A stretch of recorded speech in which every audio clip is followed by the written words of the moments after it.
உங்களுக்கு ரெண்டா தம்பி மின்சார கட்டணம் விலை உயர்வு,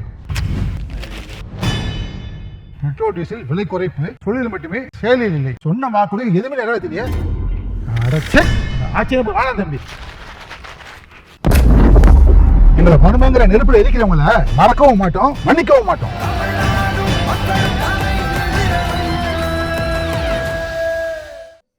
பீக்ரூ சொந்தங்களுக்கு வணக்கம். இன்னைக்கு நேர்காணல நம்மளோட இருப்பவர் புவிசார் அரசியல் விமர்சகர் திரு கணேஷ்குமார் அவர்கள். வணக்கம். ஈரான் அப்படி இப்படின்னு சொல்லி இப்ப ஹர்மூஸ் அந்த இதை ஓபன் பண்ணிட்டாங்க. என்ன காரணம்? எப்பவும் போல டொனால்ட் ட்ரம்ப் அவர்கள் வெற்றி பெற்றுட்டேன், சைனாக்கு ரொம்ப சந்தோஷம், நான் அடுத்த தடவை போய் சைனா ஜின்பிங்கை பாக்குறப்ப ரொம்ப சந்தோஷமா இருப்பாரு, எனக்கு அப்படி ஒரு பார்ட்டி கொடுப்பாருன்னு அவரு கிளைம் பண்ணிக்கிறாரு. என்ன நடந்தது? எதுக்காக பார்ட்டி கொடுக்க போறாரு? நேற்றுக்கு ரஷ்யாவும் சைனாவும் சேர்ந்து அமெரிக்க டாலரை தூக்கி குப்பையில போட்டு நம்ம 2 பேர் ரூபிள் யுவான் அதில் கிரியேட் பண்ணிக்கலான்னு சொன்னாங்களே, அதுக்காக ஒரு பார்ட்டி கொடுத்தா ட்ரம்ப் கலந்துப்பாரா? இல்லை ஹார்மூஸை மூடினதுனால சைனாவுக்கு மாத்திரம்தான் பிரச்சனையா, இல்லை மொத்த உலகத்துக்கும் பிரச்சனையா? இவர் சைனாவுக்கு பார்ட்டி கொடுத்தாருன்னா மற்றவங்கலாம் கோச்சுப்பானே, அதுக்கு மற்ற இடத்துலலாம் போயிட்டு கும்மாங்குத்துவாங்க ரெடியா? சரிங்க, ப்ராப்ளம் ஹார்மூஸை மூடுறதுக்கான சிச்சுவேஷனை கிரியேட் பண்ணதே ட்ரம்ப் தான். இதில் 2 பக்கமும், அதாவது இஸ்ரேல் பக்கமும் சரி, வளைகுடா நாடுகள் பக்கமும் சரி, ஈரான் பக்கமும் சரி, பலத்த சேதங்களை உண்டு பண்ணியது அமெரிக்காவுடைய மெத்தன போக்கு அப்படின்றது உலகத்தில் எல்லாருமே பார்த்துட்டாங்க. இப்போ இருக்க அந்த ஃபுல் பர்ஷியன் கல்ஃப், மிடில் ஈஸ்ட்லையும் புரிஞ்சுக்கிறாங்க. ஸோ இதை லுக்கிங் ஃபார் ஆல்டர்னேட்டிவ்ஸ், அவ்வளோதான். ஸோ இந்த இது ஹார்மோஸ் ஸ்ட்ரைட்டை மூடும் போதே இவர் வீட்டெல்லாம் பூட்டும் போது மேல் பூட்டுன்னு ஒன்று போடுவாங்க. அந்த மாதிரி இவர் பிளாக்கேடுக்கு பிளாக்கேடு வைக்கிறேன். இந்த ஐடியாலாம் எவன் கொடுக்குறான் சத்தியமாக தெரில, வைத்தியகாரத்தனமான ஐடியா. அதுவும் இல்லாமல் அவன் இடத்துல போய் இவர் பிளாக்கேடு போட்டால் இதில் அமெரிக்காவுக்கு கெட்ட பேர் வருமா, இல்லை ஏற்கனவே அமெரிக்காவுக்கு ரொம்ப நல்ல பேர்? இதில் அந்த மாதிரி இருக்கும்போது 2ஆம் தேதியிலேருந்து அந்த இது ஓடிட்டுருக்கு, அதாவது பீஸ் டாக்ஸ் ஓடிட்டுருக்கு. இந்த பீஸ் டாக்ஸில் ஒன் ஆஃப் த கண்டிஷன் இஸ்ரேலுக்கும் லெபனானுக்கும் அமைதி திரும்பணும். இது அமைதி திரும்பிச்சுன்னா நான் எல்லாத்தையும் வாபஸ் வாங்கிக்கிறேன் அப்படின்றது தான். ஒரு 10 கண்டிஷன் போடுறாங்க. இந்த ஹார்மோஸை ஓப்பன் பண்ணுவேன்றதுக்கு அவன் கண்டிஷன் வைக்கிறான். இன்னைக்கும் சோசியல் மீடியாவில் மாத்திரம் தான் ட்ரம்ப் ஜெயிச்சுன்னு இருக்கார். அந்த பக்கம் ஈரான் தான் ஜெயிச்சுன்னு இருக்கான். நம்மளுக்கு பிடிக்குதோ பிடிக்கலையோ, ஒரு விதத்தில் இந்தியாவுக்கும் நல்லது, உலகத்துக்கும் நல்லது இந்த மாதிரி நடக்கிறது, ஈரான் ஜெயிக்கிறதுன்றது. இல்ல, லெபனானும் இஸ்ரேல் பேச்சுவார்த்தை 34 வருஷத்துக்கு அப்புறம் நான் தான் சமாதானப்படுத்தினேன். இந்தியாவுக்கும் பாகிஸ்தானுக்கும் நடுவுல பேச்சுவார்த்தை நடத்தி ஆபரேஷன் சிந்தூருக்கு நடுவில் அப்படியே போற புல்லட்டு காத்துல இருந்து ஊந்துது, அப்படியே மிசைல்லாம் எக்ஸ்பென்ட் மாதிரி அப்படி மேல இருந்துன்னு நான் ஒரு ஃபோன் பண்ண உடனே கீழே ஊந்துருச்சு. மோடி சார்னு நின்னாரு. இதெல்லாம் நீங்க ஒத்துக்கிறீங்களா? இதெல்லாம் ஒத்துக்கிறீங்கன்னா லெபனானுக்கும் இஸ்ரேலுக்கும் ஒரு டொனால்ட் ட்ரம்ப் தான் மத்தியஸ்தம் பண்ணாரு அப்படின்றத நான் ஒத்துக்கிறேன். இந்தியர்கள் அனைவரும் இவர் மோடி ஃபோல்டட் ஹேண்ட்ஸில் போயிட்டு சார் அப்படின்னு கூப்பிட்டாருன்றதை ஒத்துக்கிறாங்கன்னா, இந்த லெபனன் இஸ்ரேல் வாரியும் ட்ரம்ப் நிறுத்தினாரு. ஏன்னா அடுத்த பதிவுலேயே அவர் போட்டிருக்காரு, அதாவது I love this great Pakistan prime minister Shahbaz Sharif, அதே மாதிரி great field marshal fraud marshal Asim Munir அவர் போட்டிருக்காரு. அதை நம்ம ஒத்துக்கிறோமா? உலகம் ஒத்துக்குதா? போன மாதம் ஒரு ரிப்போர்ட் வந்துருக்கு, உலகத்தில் டெரரிசம் இண்டெக்ஸ்னு ஒன்று இருக்குது. அந்த டெரர் இண்டெக்ஸில் பாகிஸ்தான் நம்பர் 1, முதலிடம். பெருமைப்பட வேண்டிய விஷயம் பாகிஸ்தானில், அட்லீஸ்ட் அதுலேயாவது நம்பர் 1 இருக்காங்களேன்ட்டு. சரியா? அந்த மாதிரி ஒரு கீழ்த்தனமான ஒரு நாட்டோடைய தலைவரை இந்த ஆள் ஐ லவ் போடுறாரு. ஸோ இப்படி தான் இவங்க, அதாவது அதனால தான் சொன்னேன், சோஷியல் மீடியாவில் தான் அமெரிக்கா ஜெயிச்சுன்னு இருக்கு. இன்னொரு பக்கம் இந்த வாட்டி நிறுத்தலைன்னா இஸ்ரேலுக்கு மிகப்பெரிய, இஸ்ரேல் நிறைய இடத்துல சண்டை போட முடியாதுன்னு சொல்றதை பார்க்க முடியுது. இஸ்ரேலுக்குள்ள இருக்கிற மக்கள், நாம இஸ்ரேலுடைய தலைமை, நீங்க ரெஜிம் சேஞ்சுன்னு நீங்க ஏன் ஈரானை சொல்றீங்க? ஈரான் மக்கள் கொதிச்சு எழுந்துட்டாங்க. அயட்டோல்லா அலி காமினியை பத்தி பிடிக்கவே இல்லை. ஈரான் மக்கள் ஆட்சி மாற்றத்தை விரும்புகிறார்கள், அதனால ஈரான் மீது எல்லாம் சொன்னீங்கல்ல. இஸ்ரேல் மக்கள் என்ன சொல்றாங்கன்னு கொஞ்சம் பாருங்க அந்த பக்கம். ஓகேவா? இந்த மக்களோட விருப்பமும் ஆட்சி மாற்றம் தான். இஸ்ரேல் மக்கள் ஆட்சி மாற்றத்தை ரொம்ப நாளா, நம்மளே கிட்டத்தட்ட 1.5 வருஷத்துக்கு முன்னாடி பேசிட்டு இருக்கோம். இந்த 2.5 வருஷமா நடந்துட்டு இருக்கு இந்த சண்டை. அக்டோபர் 7ஆம் தேதியில எக்ஸிட் ரூட் இருக்கா? இன்னைக்கும் ட்ரம்ப் சொல்றாருங்க, சரி இதை விட்டுருங்க, ட்ரம்ப் மத்தியஸ்தம் பண்றாருன்னு சொல்றீங்கல்ல. ட்ரம்ப்பே சொல்றாரு இந்த போர் நிறுத்தம் வந்துருச்சு, ஆனா இஸ்ரேல் இன்னும் போர் நிறுத்தறதுக்கு பில்டிங் எல்லாம் இடிக்க முடியாது, ஊரெல்லாம் காலி பண்ணிருக்காங்க. ஸோ இதெல்லாம் நிறுத்த இப்படி போயினே இருக்க முடியாது. எப்போ சொல்றாரு ட்ரம்ப்? இன்னைக்கு சொல்றாரு. இவ்வளவு நாள் என்ன பண்ணியிருந்தாரு? தூங்கியிருந்தாரு அவரு. இங்க ப்ராப்ளம் வந்து இஸ்ரேல் வந்து மிகப்பெரிய கெட்ட பேர் அவப்பெயர் ஏற்படுத்தி விட்டது இந்த வார் மினிஸ்ட்ரி. ஆளுங்கட்சி எதிர்கட்சி எல்லாம் சேர்ந்து பண்ணாலுமே பெஞ்சமின் நெட்டான்யாவுக்கு தான் கெட்ட பேர் இதுல. ஏன்னா அவர் தான் வந்து பிரைம் மினிஸ்டர் இன்சார்ஜா இருக்காரு. ஸோ அதனால அவர் பேர்ல தான் கெட்ட பேர் வரும். இந்த எலெக்ஷன் இப்ப ஆட்சி மாற்றம்ன்றதெல்லாம் வேணாம். இப்ப போர் நிறுத்தம் வந்ததுல இஸ்ரேல்ல எலெக்ஷன் வரணும். இதுல ஒருத்தன் கூட ஜெயிக்க போறது இல்லை.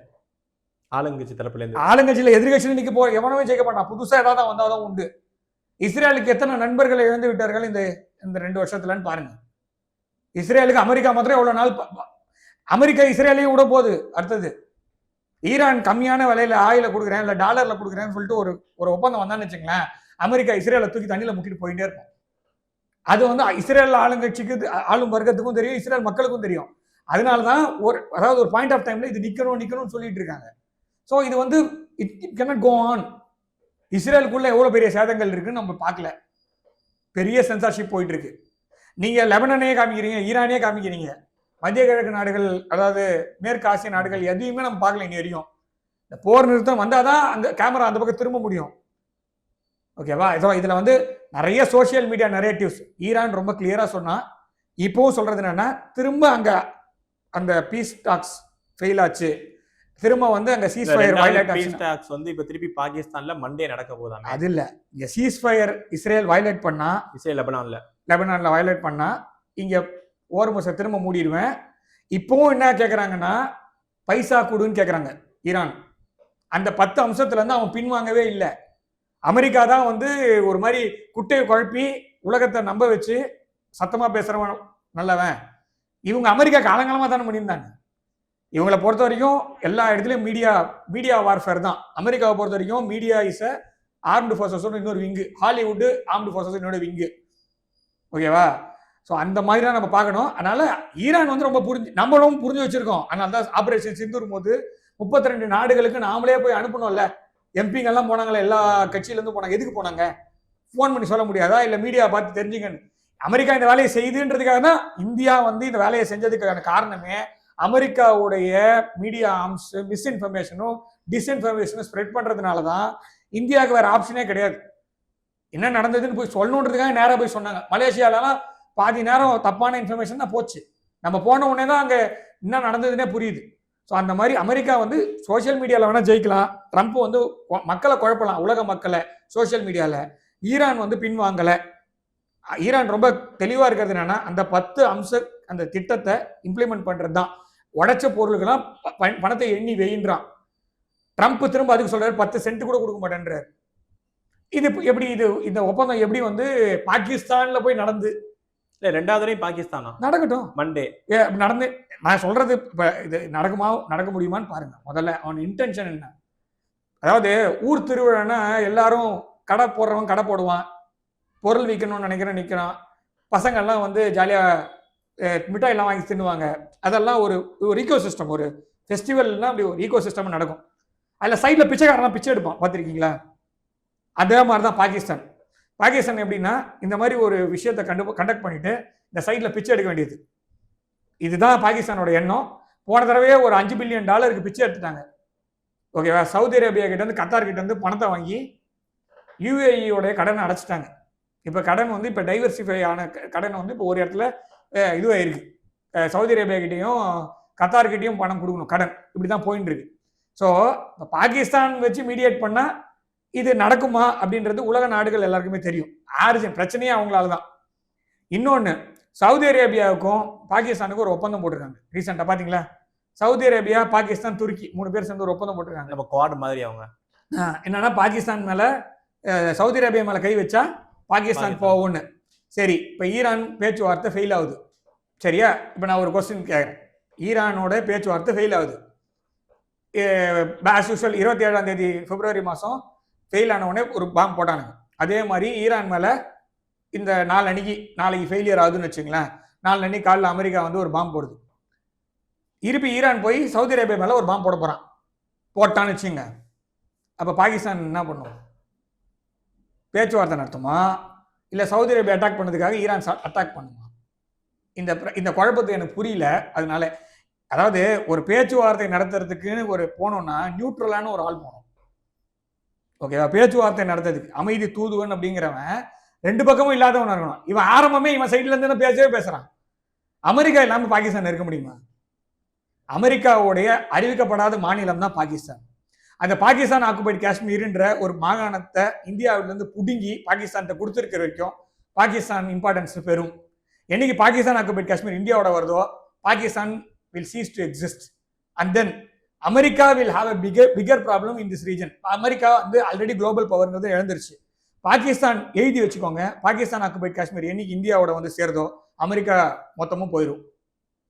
சில இடங்கள்லாம் இருக்கு உலகத்தில், அங்கங்க பிச்சு பிச்சு வச்சிருக்காங்க. Taiwan, Pakistan occupied Kashmir, Palestine Israel, Ukraine Russia, இவங்களெல்லாம் செக்கில் வைக்கிறதுக்காக செக்கு மாடு மாதிரி உலகத்தை சுத்த விடுறது தான் அமெரிக்காவோட வேலை. அதனால பாகிஸ்தானில் போய் ஒரு பேச்சுவார்த்தை நடத்துதுன்னா அவன் வந்து ப்ராக்சி, அமெரிக்கன் ப்ராக்சி தான் பாகிஸ்தான்.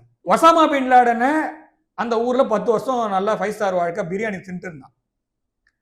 அவனை கொன்னது அந்த இடம் தான் சொல்லியாச்சு. அந்த ஊரில் போய் உட்காந்து வார் அகைன்ஸ்ட் டெரர் அப்புறமா இந்த மாதிரி பேச்சுவார்த்தை நடத்துறாங்க. அமெரிக்க மக்கள்லாம் உண்மையிலே மண்டையில் ஏதாவது இருந்ததுன்னா உங்கள் ஆளுங்க வர்றதுக்கு அதை பார்த்து கேள்வி கேளுங்க. உலகத்திலேயே எல்லா நாட்டையும் சின்ன பண்ணப்படுத்துறதுக்கு ஒசாமா பின் லாடன் ஒரு கேரக்டரை கிரியேட் பண்ணி அந்த கேரக்டரை காலி பண்ணுறதுக்காக எல்லா நாடையும் காலி பண்ணியே பாகிஸ்தான்ல தானே அவன் சாப்பிட்டான், ஃபுல் மீல் சாப்பிட்டு இருந்தானே. அவன் மேலே ஏன்டா ஆக்ஷன் எடுக்கலன்னு அமெரிக்க மக்கள் தான் கேட்கணும். அவனுங்களும் இதில் பயங்கரமான கேடிங்க என்னன்னா, ஜெயிக்கிற வரைக்கும் ட்ரம்ப் பின்னாடி நிற்பாங்க, தோத்த உடனே அவன் மாத்திரம் தான் அப்படின்றவாங்க. ஸோ இது எல்லாமே வந்து அந்த ரத்னக்கர் மாதிரி, அதாவது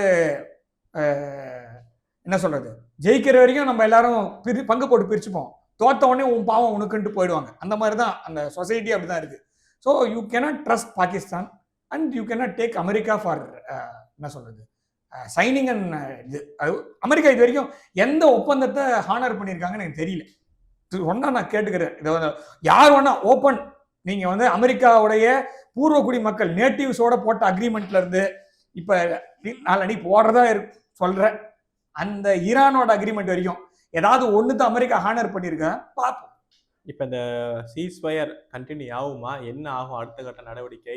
ஒரு வழியாக ஹர்மூஸ் ஓப்பன் பண்ணிட்டாங்க, ஈரான் ஒத்துக்கிட்டாங்க. ஸோ அமெரிக்கா அடுத்தது என்ன மாதிரி நடவடிக்கை எடுக்கும்? இதோட அடுத்த போக்கு ஈரான், இஸ்ரேல், யூஎஸோட போர் எப்படி போகும்? இஸ்ரேலுக்கு ஆப்ஷன் எதுவும் இப்போதைக்கு கிடையாது. இஸ்ரேல் வந்து அமெரிக்காவை நம்பி தான் இருந்தாகணும், வேற வழியே கிடையாது. ஏன்னா இஸ்ரேலுக்கு வந்து ஐரோப்பிய ஒன்றிய நாடுகள் யாருமே உதவி செய்ய போறதில்ல, பயங்கரமா பேர் கற்றுக்கிட்டாங்க. இந்தியா உதவி செய்யும், ஓரளவுக்கு தான் உதவி செய்யும், ஹியூமனிடேரியன் எய்ட்ஸ் மாத்திரம் தான் கொடுக்க முடியும். ஆயுதங்கள் வந்து இஸ்ரேலுக்கு இப்போதைக்கு தேவைப்பட்டாலும் இஸ்ரேல் வந்து ஒரு பாயிண்ட் ஆஃப் டைம் மேல அவங்க வந்து ரொம்ப பெருசா போரை நீடிச்சுட்டாங்க. அதனால உலக அரங்கில் அவங்களோட பேர் கெட்டு போச்சு. அதனால இப்போ வந்து இஸ்ரேல் வந்து தனித்து விடப்படுமா அப்படின்ற கேள்விதான் பார்க்கணும். லெபனன்ல அவங்க போர் நிறுத்தம் அப்படிங்கிறது அது அவங்களுடைய கட்டாயம், அவங்களோட தேவை. அதனாலதான் அவங்க ஊருக்காக அவங்க பண்றாங்க. இன்னொன்னு, அமெரிக்காவை பொறுத்த வரைக்கும் அமெரிக்கா வந்து இந்த இடத்துல இருந்து அவங்க வெளியேறுவதற்கான ஒரு வாய்ப்பு. ஏன்னா அமெரிக்கா வந்து தன்னுடைய இருப்பை இழந்து விட்டது அப்படின்றத நம்ம ஆப்கானிஸ்தான்ல பார்த்தோம். ஸோ இப்போ இதுதான் சான்ஸ். ஈரான் வந்து ஒரு gentleman exit from this region. ஏன்னா இந்த நாடு மக்கள்லாம் இருக்காங்கல்ல, இவன் அமெரிக்கா இங்கே இருந்தான்னா இந்த வெஸ்ட் ஏஷியன் கண்ட்ரிஸ்குள்ள பெரிய கிளர்ச்சி வரும். இதை நான் என்னோட தனிப்பட்ட கருத்தாக வைக்கிறேன் திரும்ப. ஏன்னா இந்த நாடுகள்லாம் பேஸ் கொடுத்த இடம் அமெரிக்காவுக்கு இடம்னு வச்சுக்கோங்க. இந்த நாடுகள் மீதே தாக்குதல் பண்ணியிருக்காங்க. எல்லாமே அரசாங்கம், அதாவது நான் சொல்றது வந்து ராஜாங்கம்னு எடுத்துக்கலாம். அதாவது மக்களாட்சி தத்துவம் கிடையாது, மோனார்கி வச்சுக்கலாம். அந்த மக்கள் வந்து அந்த மோனார்க்கை பார்த்து கேள்வி கேட்க மாட்டாங்க ஒரு அளவுக்கு வரைக்கும். ஆனால் ஒரு பாயிண்ட் ஆஃப் டைமுக்கு மேலே they don't have an option போது இந்த அரப் ஸ்பிரிங்னு நடுவில் கொஞ்சம் எல்லா இடத்துலையும் வந்தது. அந்த மாதிரி இந்த இடத்துல வருவதற்கான வாய்ப்புகள் உண்டு. நான் அதை வந்து இல்லைன்னு சொல்ல மாட்டேன். ஏன்னா இந்த பேஸை கொடுத்ததுக்கு இடம் கொடுத்தது நம்மளை பாதுகாக்கிறதுக்கு. ஆனால் அந்த பேஸ் இருந்ததுனால நம்ம அடி வாங்கியிருக்கேன். ஸோ இப்போ எதுக்கு இவனை வச்சிருக்கிறேன்னு கேள்வி கேட்பாங்க. ஈரானும் இந்த வளைகுடா நாடுகளும் கொஞ்ச நாளுக்கு முன்னாடி வரைக்கும் பேச்சுவார்த்தை நடத்துவது ஈடுபட்டாங்க. சவுதி அரேபியா ஈரானும் பேச்சுவார்த்தை நடத்தினாங்க. தூதரக அடிப்படையில் 2 பேரும் திரும்ப உறவுகளை புதுப்பிக்கணும்னு கொண்டு வந்தாங்க. பிரிக்ஸு உள்ள வர்றதுக்கு 2 பேருமே ரெடியா இருந்தாங்க. ஈரான் வந்துருச்சு, இவன் வரமாட்டேன்னு சொல்லிட்டான். ஸோ இதுதான் பிரச்சனை. ஸோ ஈரான் வந்ததுக்கான ரீசன் உலக ஆட்சி மாறுகிறது. சவுதி அரேபியா வராததுக்கான ரீசன் 2. ஒன்று வந்து அமெரிக்காவுடைய இன்சென்டிவ்ஸ், 2வது அமெரிக்காவோட மிரட்டல். சில ஃபைல்ஸ் எல்லாம் வந்திருக்குது. அந்த ஃபைல்ஸில் சவுதி அரேபியாவோட ஆளும் வர்க்கத்தை சார்ந்த சிலருடைய அந்த ஃபைல்ஸில் பேர் மென்ஷன் ஆயிருக்கு. அதனால அமெரிக்கா ஆம்ட்விஸ்ட் பண்ணிச்சா சவுதி அரேபியான்றது தெரியாது. ஆனால் அந்த மக்கள் ஒத்துப்பாங்கன்னு வச்சுக்கோங்க. ஒரு பாயிண்ட் ஆஃப் டைம் மேலே மக்களா அப்படின்னும் போது ஓகே நம்ம ராஜா அப்படிதான் சொல்லிட்டு போகிறதுக்கு வாய்ப்புகள் ஜாஸ்தி. அதனால அந்த மாதிரி பண்ணாங்க. திரும்ப ஒரு அமைதி வந்ததுன்னா அந்த மேற்கு ஆசியா அதில் அமெரிக்கா அந்த இடத்துல இருக்கணும்னு அவசியம் இல்லை, வெளில போக வேண்டியதான். போனாலும் டாலருடைய வீழ்ச்சின்றதை அவங்களால தடுக்க முடியாது. இப்போ டாலரோட வீழ்ச்சி தடுக்கவே முடியாது. ஸோ இப்போ அமெரிக்கா வந்து இந்த பிராந்தியத்திலே வெளியேறுவதற்கான ஒரு நல்ல வாய்ப்பாக இதை கருதி அவங்க வெளியில போனாங்கன்னா நல்லது. தவிர திரும்ப உட்காந்து நான் பிடிச்ச முயலுக்கு காலியாக கிடையாது வீல் இருக்குதுன்னு சொல்லிட்டு ட்ரம்ப் ஏதாவது சோசியல் மீடியாவில் ஏதாவது போட்டுட்டு இருந்தாருன்னா அமெரிக்காவுக்கு தான் பெரிய ப்ராப்ளம். பிஓகே பற்றி பேசுறதுனால இந்த டீலிமிட்டேஷன் அது ரொம்ப பெரிய பேசு பொருளாக இங்கே வந்து நம்ம பாரதத்தில் நடந்துகிட்டு இருக்கு. பிஓகேக்கும் சேர்த்து டீலிமிட்டேஷன் போட்டதா செய்திகள் வருது. பிஓகேல நம்மளுக்கு ஆல் இண்டியா ரேடியோ இருக்குது. பிஓகேவை நம்ம அதாவது பேர் தான் அது பிஓகே, மற்றபடி நம்மளுடைய ஒருங்கிணைந்த பகுதி தான். இதற்கு காரணம் Anglo American forces. William brown அப்படிங்கிற வெள்ளைய ஏகாதிபத்திய மேலாதிக்க சக்தி ஒரு மேஜர், அந்த ஆள் பண்ண அமக்களும் இன்னி வரைக்கும் இந்த பிராந்தியத்தில் பெரிய பிரச்சனை போயிட்டு இருக்கு. அவங்களுடைய அந்த மாதிரி ஒரு 4-5 ஆஃபீஸர்ஸ் சேர்ந்து பாகிஸ்தான் பக்கம் நின்று அந்த இடத்த பிடுங்கி அவங்க கிட்ட கொடுத்ததுக்கான ரீசன் வந்து தே நீடிட் அ பஃபர் பிளேஸ். நான் சொல்றது 1930 1935 இவங்க வந்து இந்தியா வந்து ஒருவேளை தனி நாடு, அப்போ சுதந்திர போராட்டம் பயங்கரமா போயிட்டு இருக்க டைம்ல அப்போ வந்து இவர் இருக்கார் யாரு நம்மளுடைய சுபாஷ் சந்திர போஸ் வந்து பெருசா வரும்போது, அப்போ வந்து ஒரு காங்கிரஸ் தலைவரா 36 அந்த சமயத்துல வரும்போது ஒருவேளை இதை பிரிச்சு விடணும் அப்படின்னா இந்த இடத்துல பஃபர் ஸ்டேட்டா ஒரு ஸ்டேட் வேணும். அப்படி இருந்தாதான் நாம வந்து இவங்களை வந்து ரஷ்யாவோடையும் மற்ற நாடுகளோட சேர விடாம பண்ணணும் அப்படின்றதுக்காக ஆரம்பிக்கப்பட்டு தான் பாகிஸ்தான். அது பாகிஸ்தான் வந்த பிறகு கூட ஜம்மு அண்ட் காஷ்மீர் அப்படின்ற பகுதி மூலமா நம்மளுக்கு ஆக்சஸ் இருக்கு. ஆப்கானிஸ்தான்ல வக்கான் காரிடார், ஆப்கானிஸ்தான் இந்தியாவை தன்னுடைய பக்கத்து நாடு அப்படின்னு சொல்லுது. அது எப்படி சொல்லுது அப்படின்னா வக்கான் காரிடார் மூலமா தான் நம்மளுக்கும் இந்தியாவுக்கும் ஆப்கானிஸ்தானுக்கும் கனெக்ஷன். வக்கான் காரிடார் கில்ஜித் வழியா தான் இந்தியாவுல வருது. கில்ஜித் அவன் ஒத்துக்கிறான் இந்தியாவோட பகுதின்னு சொல்லிட்டு. ஆனா நீங்க ரொம்ப முட்டு கொடுக்குறீங்களே, அமெரிக்கா வெள்ளைக்காரன் நம்மளை கைவிட மாட்டான், போகாதேன்னு நம்ம மற்றவங்களாம் சொல்லிட்டு இன்னைக்கு, அதாவது சில பேர்லாம் முன்னாடி நம்மளுடைய சுதந்திரத்தை போவாதன்னு சொல்லி அழுதாங்கன்னு சொல்லுவாங்கல்ல, இப்ப நம்ம ஊர்ல இப்பவும் சில பேர் அழுதுட்டு இருக்காங்க, அமெரிக்கா வந்து நம்மளை காப்பாற்றும், அமெரிக்கா நம்ம வெள்ளையா இருக்கிறோம் போய் சொல்ல மாட்டான்னு. அந்த மாதிரி பேசுறவங்களுக்கு எல்லாம் சொல்றேன், அமெரிக்கா பாகிஸ்தானை விட்டு கொடுக்காது. பாகிஸ்தான் ஆக்குபைட் காஷ்மீர் என்னைக்கு இந்தியாவில் வருதோ அமெரிக்காவுடைய ஆதிக்கம் இந்த பகுதியில் முடிந்து விட்டதுன்னு நினைத்துக் கொள்ளுங்கள். ஏன் அப்படின்னா பாகிஸ்தான்ற ஒரு நாடு எத்தனை நாடுகளுக்கு செக்கு அப்படின்னு பாருங்க. ஓகேவா? ஈரானுக்கு ப்ராப்ளமா? ஆப்கானிஸ்தான் போரே பாகிஸ்தான்ல தான் நடந்தது. தஜிகிஸ்தானோட பிரச்சனை இருக்கு, இந்தியாவோட பிரச்சனை இருக்கு, பலூச்சிஸ்தான் அவங்களோட அதோட பிரச்சனை இருக்கு. சுத்துமுத்த எல்லா இடத்துலையுமே இந்த இடத்துல ஒருத்தன் கட்டில் போட்டு படுத்திருக்கான். எவனுக்கு எங்க பிரச்சனைனாலும் இங்க இருந்தா போவோம் வச்சுக்கோங்க. இந்த பக்கமும் பிடிக்கிற வெஸ்ட் பெங்கால் சைட்லயும் ஒரு இடத்துல கட்டில் போட்டான், அங்கேயும் படுத்துட்டு இருக்கான். ஸோ இவனுங்களோட எண்ணமே இதுதான், சரியா? ஸோ அதனால கில்ஜித்தை வந்து நம்ம கிட்ட இருந்து பிடுங்கி கொடுத்ததே அவனுக்கு தான். ஸோ இப்போ இவனுக்கு ஏற கட்டுறதுனால கில்ஜித் வரப்போதா இல்லை கில்ஜித்தை வாங்கின பிறகு இவங்க ஏற கட்ட போறோமான்றது மாத்திரம்தான். ஆனா கில்ஜித்தை பாகிஸ்தான், திரும்ப சொல்றேன், கில்ஜித்தை மாத்திரம் கொடுத்தாங்கன்னா கில்ஜித்தோட போகும். கில்ஜித் பால்டிஸ்தான் அந்த நம்மளுக்கு வர வேண்டிய பகுதியை கொடுத்தாங்கன்னா அதோட போகும். இல்ல மகாபாரதம் மாதிரி தான் மொத்தமும் போகுது. பலூச்சிஸ்தான் பிரதர்ஸ் அந்த பக்கம் இருக்கிறாங்க, சிந்து தேஷ் பிரதர்ஸ் இந்த பக்கம் இருக்கிறாங்க, அந்த பக்கம் டுரான் லைன்ல வந்து தாலிபானே பார்த்துப்பாங்க, நீங்க கம்முன்னு இருக்கு பிரதர்ன்றாங்க அவங்க. ஸோ ஆக மொத்தத்துல அமெரிக்காவுக்கு ஒரு நல்ல நேரம் அப்படின்னு ஒன்று இருந்ததுன்னா பாகிஸ்தான் தயவு செய்து கைட்டி விட்டு இதோட கில்ஜித்தை கையில கொடுத்துட்டு பல்திஸ்தான் கொடுத்துட்டு குட் பைன்னு சொல்லிட்டு போறது நல்லது. இல்லைன்னா as usual every empire will end in a certain condition. நீங்க பாத்தீங்கன்னா அது அமெரிக்காவுக்கு அதாவது யூகேக்கு சுயஸ் கெனால், அமெரிக்காவுக்கு பாகிஸ்தான் வராதான் இருக்கும் நான் பாக்குறேன். நேரம் உங்க நேரத்தை நம்ம தளத்து வந்து பயந்தமைக்கு ரொம்ப நன்றி. நல்லதே நடக்கும். வாழ்க வளமுடன். வந்தே மாத்திரம்.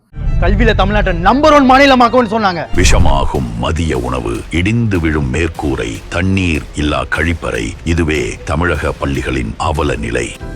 இந்த நிலை மாறிட வாக்களியுங்கள் தாமரை சின்னத்திற்கு.